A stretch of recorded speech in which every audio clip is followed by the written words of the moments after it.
میری عمر اب 22 سال ہو گئی تھی۔ ہمارے گاؤں میں 22 سال کی لڑکیوں کے 1 یا 2 بچے ہوتے تھے۔ میں پریشان تھی کہ میری شادی کب ہوگی۔ میری سہیلیوں، سکھیوں کی، مجھ سے کم عمر کزنز کی شادیاں ہو چکی تھیں۔ ایک صرف میں ہی رہ گئی تھی جو اپنے ماں باپ کے گھر پر کنواری بیٹھی تھی۔ میری اماں سے میں ہر روز پوچھتی کہ کوئی میرا رشتہ تو نہیں آیا۔ کہتی کہ تو کیسی بے شرم اولاد ہے جو ہر وقت اپنے بیاہ کے بارے میں سوچتی رہتی ہے۔ میں تیری شادی کروں گی لیکن گاؤں کے کسی لڑکے سے نہیں۔ یہ بات کہتے ہوئے ان کے چہرے پر ایک عجیب سی پراسراریت ہوتی تھی۔ میں ان کو ماں سمجھتی تھی تو ظاہر ہے میرے ذہن میں کبھی کوئی ایسا ویسا خیال نہیں آیا، مگر اس دن تو حد ہی ہو گئی۔ میرے گھر میں ایک رشتہ آیا۔ لڑکا معقول تنخواہ لیتا تھا، اس کے پاس گھر، گاڑی، سب کچھ تھا۔ گاؤں میں گاڑی ہونا بہت بڑی بات ہے، لیکن عجیب کار کر دیا۔ میں تو تیار بیٹھی تھی۔ رشتے والوں کے لیے میں نے اچھا خاصا کھانا بھی بنایا، انہیں چائے پیش کی، اور لڑکے والوں کو میں پسند بھی آ گئی تھی۔ لیکن جب ان لوگوں نے رشتے کی بات کی تو اماں اپنے کانوں کو ہاتھ لگانے لگیں اور بولی، ارے ابھی تو میں اپنی بیٹی کو پڑھاؤں گی لکھاؤں گی، ابھی اس کے کھیلنے کودنے کے دن ہیں۔ اپنے بابا کے آنگن میں یہ کھیلے گی اور کچھ عرصہ یہیں پر رہے گی۔ آپ کو تو پتہ ہے سسرالے کتنے ظالم ہوتے ہیں، بھلے کتنے لاڈ اور چاو سے بہا کر کیوں نہ لے جائیں، بعد میں جا کر لڑکیوں کا حشر ٹھیک نہیں کرتے۔ اماں کی باتیں سن کر مجھے بہت برا لگ رہا تھا۔ ایسا تو میں نے کبھی سوچا بھی نہیں تھا کہ میری اپنی ماں میرے بارے میں ایسا سوچتی ہے۔ ان لوگوں کے جاتے ہوئے مجھے بہت دکھ ہوا تھا۔ وہ لڑکا بے حد حسین تھا، مجھ سے عمر میں بس 2 سال ہی بڑا تھا۔ گاؤں میں تو 10-10 سال بڑے مرد آ کر لڑکیوں کو بہا کر لے جاتے ہیں، بڑے مرد آ کر لڑکیوں کو بہا کر لے جاتے ہیں۔ وہ تو مجھ سے صرف 2 سال بڑا تھا۔ اس کے ساتھ زندگی بہت پرسکون گزرتی، لیکن میری ماں نے ایسا نہیں ہونے دیا۔ میں پریشان ہو گئی تھی۔ تبھی میں نے دیکھا کہ اماں ابا کے کمرے میں چپکے سے جا رہی تھیں۔ ابا تو 2 سال سے فالج کے مریض بن کر بیڈ پر پڑے تھے، وہ ان معاملات سے دور ہی رہتے تھے۔ میں چھپ کر ان کی باتیں سننے لگی۔ وہ ابا سے جو باتیں کہہ رہی تھیں وہ ناقابل یقین تھیں۔ انہوں نے ابا سے کہا کہ لڑکے والے بہت ہی چھچھورے لگ رہے تھے۔ ان کا لڑکا کوئی خاص پڑھا لکھا نہ تھا، کبوتر بازی پتنگ بازی کرتا ہے، ایسے لڑکے کو تو ہم ہرگز اپنی نادیہ نہیں دیں گے۔ میں اماں کی باتیں سن کر پریشان ہو گئی تھی، کیونکہ اس لڑکے کی اچھی خاصی کریانے کی دکان، اپنی گھر اپنا گھر تھا۔ لیکن اماں نے ابا کو جا کر غلط بیانی کر کے اس رشتے سے بالکل منع کر دیا تھا۔ میں زیادہ بات چیت نہیں کرتی تھی کیونکہ مجھے اپنی ماں سے محبت تھی اور اپنے ابا کی حالت کا بھی مجھے اچھے سے اندازہ تھا۔ اس رات میں بہت پریشان تھی، اپنے کمرے میں بیٹھی آنسو بہا رہی تھی جب کمرے کے دروازے پر دستک ہوئی۔ میری ماں اندر داخل ہوئیں۔ ان کے ہاتھ میں نیلے رنگ کا ایک ڈبہ تھا جسے دیکھ کر میں حیران تھی۔ آج سے پہلے تو میری ماں نے مجھے کبھی تحفہ نہیں دیا تھا، لیکن آج وہ تحفہ لے کر میرے کمرے میں آ گئیں۔ یہ کیا ہے اماں؟ میں نے آنسو پونچھتے ہوئے پوچھا۔ ہرگز نہیں چاہتی تھی کہ رشتے کے غم کے بارے میں انہیں بتاؤں۔ یہ میں تمہارے لیے تحفہ لے کر آئی ہوں۔ تحفہ؟ کیسا تحفہ؟ میں نے بیزاری سے پوچھا تو کہنے لگیں کہ یہ ایک موبائل فون ہے جس پر تم بہت سارے کام کر سکتی ہو۔ انہوں نے لہراتے ہوئے یہ بات کہی تو مجھے کچھ عجیب لگا۔ کیسے کام؟ اور مجھے کیا ضرورت ہے اس فون کی؟ تمہیں نہیں پتا، آج کل لڑکے لڑکیاں موبائل فون پر ہی تو دوستی کرتے ہیں، بات چیت کرتے ہیں، پھر جا کر ان کی شادی ہوتی ہے۔ گھر بیٹھے بیٹھے تمہارا رشتہ کسی سے بھی کر دوں گی، بعد میں تمہیں وہ لڑکا پسند نہیں آیا تو تم کہاں جاؤ گی؟ خود سوچو نا۔ تمہارا ذہن تو پرانے زمانے کی عورتوں والا ہے، پر تمہاری ماں تم سے بھی زیادہ ماڈرن ہے۔ میں چاہتی ہوں کہ تم کسی لڑکے سے خود ہی بات کرو، اور پھر جب لڑکا تمہارے عشق میں پاگل ہو جائے تو اسے یہاں بلا لینا، وہ تم سے شادی کر لے گا، اور دیکھ لینا زندگی بھر تمہارا غلام رہے گا۔ لڑکے جب شادی سے پہلے لڑکی کے غلام ہوتے ہیں تو ساری زندگی سر اٹھا کر نہیں جی سکتے، نہ ہی یہ کہہ سکتے ہیں کہ تم میرے ماں باپ کی مرضی سے آئی ہو۔ اماں کی باتیں سن کر میں حیران تھی، کیونکہ کوئی بھی ماں اپنی بیٹی کو یہ ترغیب نہیں دیتی کہ تم موبائل فون پر لڑکوں سے باتیں کر کے رشتہ طے کرو، پر میری ماں نے مجھے موبائل فون بھی دے دیا تھا۔ اس میں سم بھی ڈالی ہوئی تھی اور باقی سارے لوازمات بھی پورے تھے۔ میں نے موبائل فون دل لگانے کے لیے استعمال کرنا تھا، کیونکہ اپنے سارے رشتے ٹھکرائے جانے کی وجہ سے میرا دل اب زخمی ہو چکا تھا۔ میں چاہتی تھی کہ میں کسی طرح زندگی کی طرف لوٹ آؤں۔ ہر روز ایک رشتہ آتا، اماں اسے منع کر دیتی اور بس پیچھے میں صرف آنسو بہاتی رہ جاتی تھی۔ رات ہوئی تو میں نے اس موبائل فون کو کھولا۔ اس میں صرف ایک ہی نمبر سیو تھا، جسے دیکھ کر میں حیران رہ گئی۔ موبائل فون آن کیے ہوئے ابھی 3-4 منٹ ہی گزرے تھے کہ فون پر ایک نمبر جگمگانے لگا۔ مجھے کسی کی کال آ رہی تھی۔ میں نے فون اٹھایا تو آگے سے ایک مردانہ آواز سنائی دی، انتہائی وجاہت سے بھرپور مردانہ روپ والی آواز، جسے سن کر کوئی بھی عورت پگھل سکتی ہے۔ میں نے اس سے پوچھا کہ آپ کو میرا نمبر کہاں سے ملا، تو کہنے لگا کہ آپ کو بس میرے لیے ہی بنایا گیا ہے۔ میری اور آپ کی جوڑی آسمان پر بنی ہے۔ دیکھیں، آپ کا یہ نمبر کسی کے پاس نہیں ہے، لیکن صرف میرے پاس ہے۔ اس کے پیچھے کی کہانی اور ہے، میں آپ کو نہیں بتانے والا جب تک کہ آپ مجھ سے دوستی نہیں کر لیتی۔ اب مجھے تجسس ہونے لگا تھا کہ جبکہ میرا نمبر کسی کے پاس بھی نہیں، تو پھر اس لڑکے کے پاس کیسے آ گیا؟ کیا میری اماں نے کسی کو نمبر دیا؟ لیکن وہ ایسا کیسے کر سکتی ہیں؟ وہ تو خود کسی لڑکے کو نہیں جانتی۔ جبکہ میں نے سوچا کہ اب میں اس لڑکے سے بات چیت کر کے تفصیل معلوم کروں گی کہ وہ کہاں کا ہے، کیا کرتا ہے۔ ہم لوگ ان دنوں راولپنڈی میں رہتے تھے۔ اس لڑکے نے مجھے بتایا کہ وہ کراچی میں رہتا ہے۔ اب ظاہر ہے جب کہ وہ کراچی میں رہتا تھا تو ہمارے محلے کا یا جاننے والا تو تھا نہیں۔ میں نے اس سے بات چیت کرنا شروع کر دی، پر میں کیا جانتی تھی کہ زندگی ایک طوفان لیے مجھے تباہ و برباد کرنے کھڑی ہے۔ میں اس سے باتیں کرتی گئی، یوں محبت کی ڈوری بنتی گئی اور ہم دونوں ایک دوسرے کے عشق میں لازوال ہوتے گئے۔ میں اس سے باتیں کرتی تو دن بھر مسکراتی رہتی۔ میری ماں مجھے دیکھ کر آنکھیں چراتی اور کہتی کہ بس تم اسی طرح اس لڑکے کو اپنی باتوں میں لے آؤ، جب وہ تم سے شادی کر لے گا تو بعد میں تمہیں ایسی حقیقت پتہ چلے گی کہ تم بھی حیران رہ جاؤ گی۔ میں تو اپنی ماں کے بارے میں یہ باتیں مذاق میں سوچتی تھی کہ شاید وہ مجھے چھیڑ رہی ہیں یا پھر شادی کے بعد ہونے والی باتوں کے بارے میں مجھے ڈرا رہی ہیں، لیکن ایسا ہرگز نہیں تھا۔ میری ماں جیسا سوچ رہی تھی ویسا شاید کسی عورت نے خواب میں بھی تصور نہ کیا ہو۔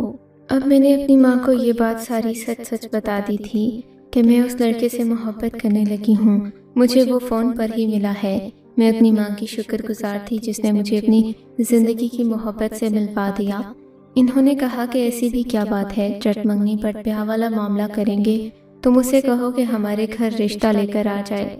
میں نے کہا کہ اس کی ماں مر چکی ہے، رشتہ لے کر آنے کے لیے اس کے ساتھ کوئی وہ بیچارہ کہاں جائے؟ تو میری ماں نے مشورہ دیا کہ اسے کہو کہ اپنی کسی رشتہ دار خاتون کو لے کر ہمارے گھر رشتہ مانگنے کے لیے آ جائے۔ اگرچہ کراچی بہت دور ہے، لیکن جب محبت ساتھ ہو تو صدیوں کے فاصلے 2 لمحوں میں طے ہو جاتے ہیں۔ میری اماں کی فلمی باتیں سن کر میں بھی بڑی خوش تھی اور ہواؤں میں تھی۔ میں نے رمیز سے کہا کہ وہ کراچی سے راولپنڈی میرا رشتہ مانگنے کے لیے آئے، یہیں پر آ کر رہائش اختیار کر لے۔ ویسے بھی اس کا تھا ہی کون، کچھ رشتہ دار تھے جو اس کی ماں کی طرف سے تھے، باپ کے رشتہ داروں سے تو اس کا ملنا جلنا ہی نہیں تھا۔ اور رہی بات اس کی ماں کی تو وہ اس دنیا میں نہیں تھیں، باپ ماں کو چھوڑ چکا تھا۔ رمیز نے مجھے فی الحال یہی معلومات دی تھیں جن کے مطابق میں چل رہی تھی۔ میں نے سوچ لیا کہ میں رمیز کے ساتھ اپنے اماں ابا کے گھر ہی رہوں گی۔ کچھ ہی دن کے بعد ٹھہر کر میں نے یہ بات رمیز سے کی کہ اگر تم دنیا میں بے سہارا ہو تو کیوں نہ میرے اماں ابا کے ساتھ گھر داماد بن کر رہنے لگ جاؤ۔ ویسے بھی میرے ابا فالج کے مریض ہیں، جبکہ اماں میری اکیلی ہیں، تو سمجھو کہ وہ ایک بیوہ خاتون جیسی زندگی گزار رہی ہیں۔ آپ اگر گھر داماد بن کر آ جاؤ گے تو اماں کی زندگی بھی سکون میں آ جائے گی۔ رمیز نے اس بات پر مکمل اتفاق کیا اور کہا کہ ٹھیک ہے، میں رشتہ لے کر تمہارے گھر آؤں گا تو باقی باتیں بعد میں ہو جائیں گی۔ مقررہ دن پر رمیز اپنی کسی خاتون رشتہ دار کے ساتھ ہمارے گھر آیا۔ اس دن میری ماں کی بے چینی دیکھنے والی تھی۔ اماں نے خود کو بڑی سی چادر میں ڈھانپ لیا اور نقاب کر کے بس آنکھوں کو کھلا رہنے دیا۔ ابا کے کمرے کو بند کر دیا اور کہنے لگیں کہ تم بھی اچھے سے تیار ہو کر باہر آنا۔ میں اماں کی یہ حالت اور حولیہ دیکھ کر پریشان ہو گئی۔ میں نے ان سے پوچھا کہ اماں یہ کیا ہوا؟ تم تو ویسے شلوار قمیض اور خوبصورت چادروں میں رہتی ہو، آج تم نے اپنا چہرہ بھی ڈھانپ لیا، کیا میرے قدر پردہ کرتی ہو کہ تم نے خود کو سر سے پاؤں تک ڈھانپ رکھا ہے، صرف آنکھوں کو کھلا چھوڑا ہے؟ میری ماں ہنس کر کہنے لگی کہ ہاں، ابھی میں بھی اتنی جوان ہوں، مجھے ڈر ہے کہ کہیں تیری جگہ وہ مجھے پسند کر کے نہ چلے جائیں۔ اماں کی ہنسی بھی عجیب سی تھی اور ان کی باتیں بھی۔ میں نے کہا یہ کیسے ہو سکتا ہے، وہ مجھے اتنے عرصے سے جانتا ہے، ہم ایک دوسرے کو پسند کرتے ہیں تو وہ آپ کو کیوں پسند کر کے جائے گا؟ اور ویسے بھی آپ تو میری ماں ہیں۔ ہاں ماں ہوں، لیکن میں ہوں تو جوان، لگتی اس قدر خوبصورت ہوں کہ جہاں بھی جاتی ہوں لوگ یہی سمجھتے ہیں کہ میں تمہاری بڑی بہن ہوں۔ اور ویسے بھی دیکھو، میرا رنگ گورا اور تمہارا سانولا ہے۔ اماں نے تو مجھے ایسے باتیں سنا دیں جیسے کہ وہ میری سوتن ہیں، اماں نہیں۔ یہ سن کر مجھے کافی برا لگا تھا، لیکن میں خاموش رہی تھی، کیونکہ یہ عورت صرف میری ماں ہی نہیں بلکہ میرے باپ کی بیوی بھی تھی۔ اگرچہ میری سوتیلی ماں تھی، لیکن میں پھر بھی ان کی عزت اپنی سگی ماں جیسی ہی کرتی تھی۔ بچپن سے انہوں نے ہی مجھے پال پوس کر بڑا کیا تھا۔ اب میں کیسے سوچ لیتی کہ میری ماں مجھ سے ہی حسد کر رہی ہے۔ خیر، ہم لوگ گھر کی تیاری میں مصروف ہو گئے۔ ان لوگوں نے شام کے 5 بجے آنا تھا۔ میری ماں نے مجھ سے کہا کہ تم لال بھڑکیلا جوڑا پہن کر تیار ہو جاؤ۔ لال کپڑوں میں میرا رنگ ویسے ہی بہت کھلتا تھا۔ میں تیار ہو کر بیٹھی تو اماں نے ابا کے کمرے کو باہر سے تالا لگا دیا۔ ان کے کمرے میں کھانے پینے کی چیزیں بھی رکھ دیں۔ مجھ سے کہنے لگیں کہ اگر لڑکے والے یہ پوچھیں کہ تمہارا باپ کہاں ہے تو یہی کہنا کہ وہ ہسپتال میں ہیں، وگرنہ فالج میں مبتلا باپ کو دیکھ کر کہیں ان لوگوں کو یہ نہ لگے کہ فالج ہماری خاندانی بیماری ہے۔ تم ان کے سامنے جتنی کامل نظر آؤ گی اتنا ہی تمہارا رشتہ ہونے کے امکانات زیادہ ہیں۔ اگر ہم اپنی خامیاں جا بجا بیان کریں گے تو کوئی بھی ہمیں پسند نہیں کرے گا۔ میں اپنی ماں کی باتیں سن کر خاموش تھی۔ مجھے اپنے ابا کی یاد تو بہت آ رہی تھی، لیکن کیا کرتی؟ میرے ابا بیچارے بس فالج کے مریض بنے بیڈ پر پڑے ہوئے تھے۔ وہ چاہ کر بھی اپنی بیٹی کے لیے کچھ نہیں کر سکتے تھے۔ میں چپ چاپ گھر کا دروازہ تکنے لگی۔ تھوڑی دیر کے بعد ایک خوبصورت لڑکا جو کہ رمیز تھا 2 عورتوں کے ساتھ ہمارے گھر میں داخل ہوا۔ میں تو رمیز کو دیکھتی ہی رہ گئی۔ شکل و صورت میں وہ مجھ سے بہت زیادہ حسین تھا۔ اس کا رنگ گورا جبکہ نقوش تیکھے تھے۔ میں نے اسے دیکھا تو دیکھتی ہی رہ گئی۔ میرا دل بہت چاہا کہ میں رمیز سے اس وقت بھی بات کروں، لیکن وہ میری اماں سے ہی باتیں کر رہا تھا۔ رمیز اور اس کی خاندان میں سے آئی رشتہ دار ہمارے ہاں رشتہ طے کر کے چلے گئے۔ ان لوگوں کو میں بہت پسند سے کہنے لگے کہ ہم جلد ہی آ کر تمہیں لے جائیں گے۔ بس جیسے ہی انہوں نے مجھے بہو بنانے کی بات کی تو میری اماں تالی بجا کر ہنسی۔ یہ ہنسی ایسی نہیں تھی کہ بیٹی کے رشتے کی خوشی پر ہو، بلکہ ایسی تھی جیسے وہ مذاق اڑا رہی ہوں۔ ان لوگوں کے جانے کے بعد اماں نے آ کر میرا صدقہ اتارا اور بولی، اب تمہاری زندگی کا اصل کھیل شروع ہوگا، اس لیے اس کھیل کے لیے تیار رہنا اور دیکھنا تمہاری شادی ایسی ہو رہی ہے جو زندگی میں آج تک کسی کی نہیں ہوئی، کیونکہ ایسی شادی ممکن ہی نہیں۔ اماں کی ذومعنی باتیں مجھے پریشان کر رہی تھیں۔ کیا بات ہے، میری شادی میں ایسا کیا ہوگا جو کبھی نہیں ہوتا؟ بس بیٹی، میں تمہیں کیا بتاؤں، کچھ ایسا ہونے والا ہے جو کبھی کسی لڑکے لڑکی کے ساتھ نہیں ہوا۔ میں نے اماں سے حیرت سے پوچھا کہ اماں، کچھ چیزیں تو مجھے بھی پتا ہیں، تم اگر یہ سوچتی ہو کہ مجھے میاں بیوی کے تعلقات کے بارے میں نہیں پتا تو غلط بات ہے۔ میں سب کچھ جانتی نہیں پتا تو غلط بات ہے، میں سب کچھ جانتی ہوں۔ مگر اماں نے نفی میں سر ہلایا اور بولی کہ نہیں، تمہارے ساتھ کچھ ایسا ہوگا جو کبھی کسی شادی میں نہیں ہوتا۔ میاں بیوی کے تعلقات تو ہر جگہ ہوتے ہیں، میں ایک ایسی چیز کی بات کر رہی ہوں جو آج سے پہلے کبھی کسی کے ساتھ نہیں ہوئی۔ میری ماں کی باتیں اب میرے ذہن میں گردش کر رہی تھیں۔ میری سمجھ میں نہیں آتا تھا کہ وہ ایسی خطرناک اور ڈرا دینے والی باتیں کیوں کر رہی ہیں، جبکہ انہوں نے ہی کہا تھا کہ یہ رشتہ اچھا ہے اور اب تم شادی کر لو۔ خیر، میں اپنی شادی پر بہت زیادہ خوش تھی۔ میری منگنی ہو چکی تھی، رشتہ پکا ہو چکا تھا، بس اب مجھے رمیز کا انتظار تھا۔ کچھ ہی عرصے کے بعد وہ یہاں آ کر ہمارے ساتھ رہنے والا تھا۔ رمیز جیسا لڑکا میں نے آج تک نہیں دیکھا تھا۔ وہ اکثر اپنے باپ اور اپنی ماں کی باتیں کرتے کرتے پریشان ہو جاتا اور رونے بھی لگتا تھا۔ اسے اپنے ماں باپ سے بہت محبت تھی۔ فروری کے مہینے میں ہماری شادی تھی۔ میں نے دیکھا راحت سی رہتی، مجھ سے کہتی کہ دیکھنا تمہاری شادی ہوگی تو میرا بھی بدلہ پورا ہو جائے گا۔ کیسا بدلہ ماں؟ تم کیسی باتیں کرتی ہو؟ کیا میری شادی سے خوش نہیں ہو؟ خوش ہوں بیٹی، بہت خوش ہوں۔ میں خوش نہیں ہوں گی تو آخر کون خوش ہوگا؟ میں ہی تو ہوں جس کو رمیز نے تمہارا نمبر مانگا تھا۔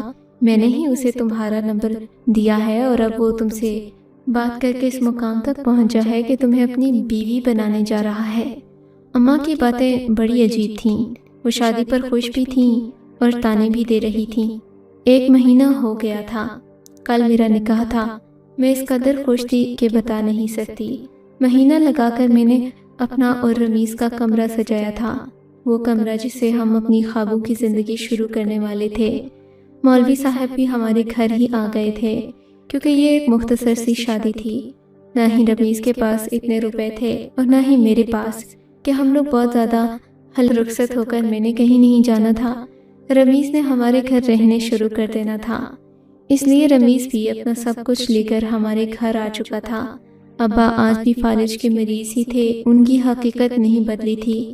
میں آج انہیں بہت یاد کر رہی تھی کیونکہ آج میرا نکاح تھا۔ میں چاہتی تھی کہ میرے ابا بھی ہمارے ہی ساتھ بیٹھیں، لیکن وہ بیچارے بستر پر پڑے تھے، اپنے ہی مرض کے ہاتھوں مجبور تھے۔ بالآخر میرا نکاح ابا کے بغیر ہو گیا۔ مولوی صاحب باہر چلے گئے تھے، مہمانوں میں مٹھائی بانٹی جا چکی تھی۔ ہماری سب رشتہ دار خواتین ہمارے گھر میں آئی ہوئی تھیں۔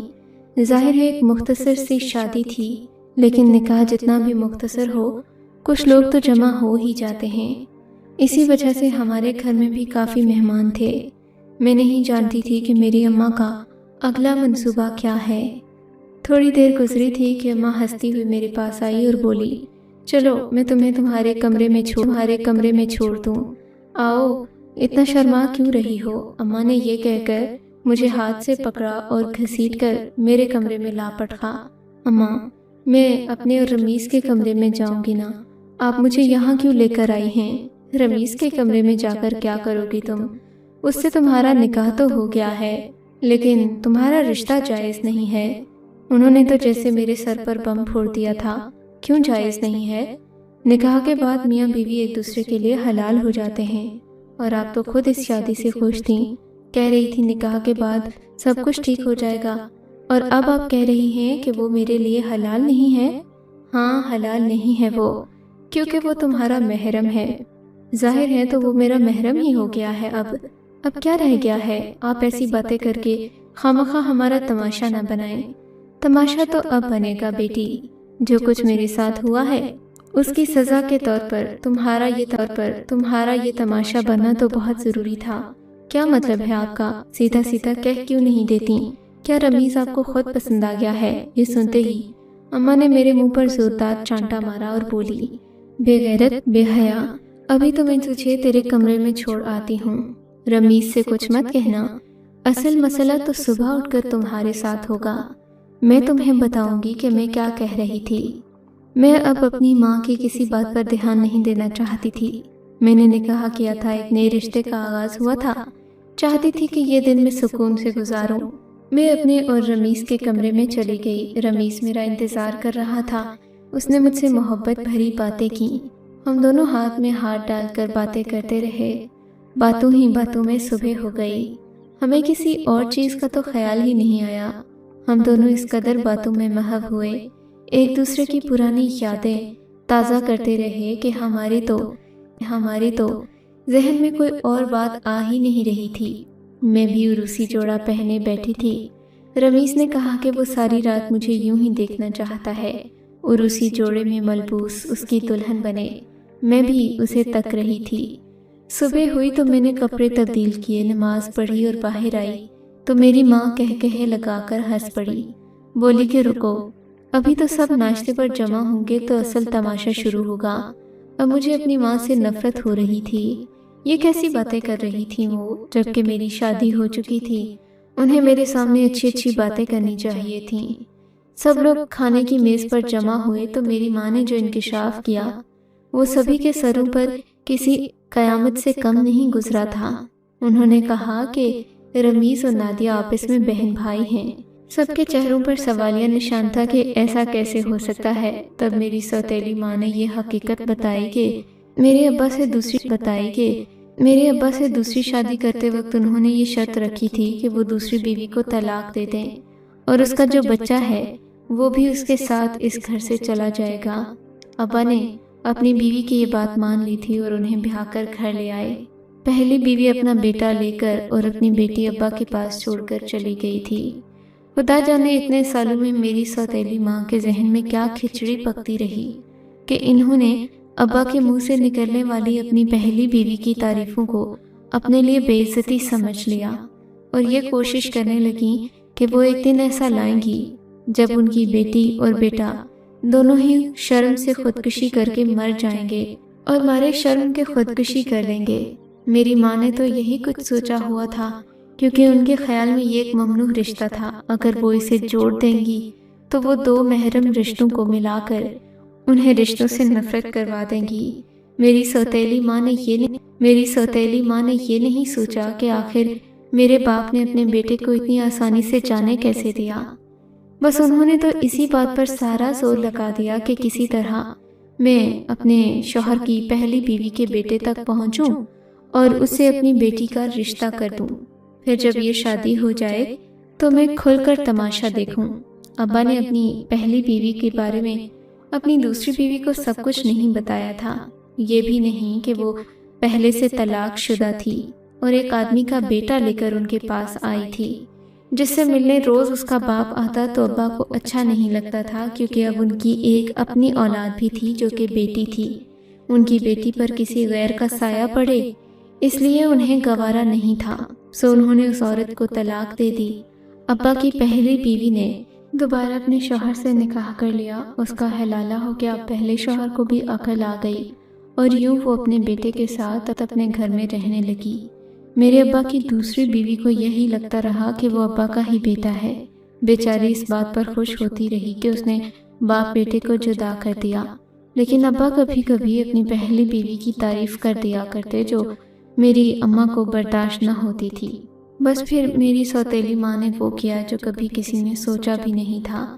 لیکن جب یہ حقیقت کھلی کہ میں اور رمیز آپس میں کچھ نہیں لگتے بلکہ ایک دوسرے کے لیے جائز ہیں، تو ان کا چہرہ دیکھنے والا تھا، کیونکہ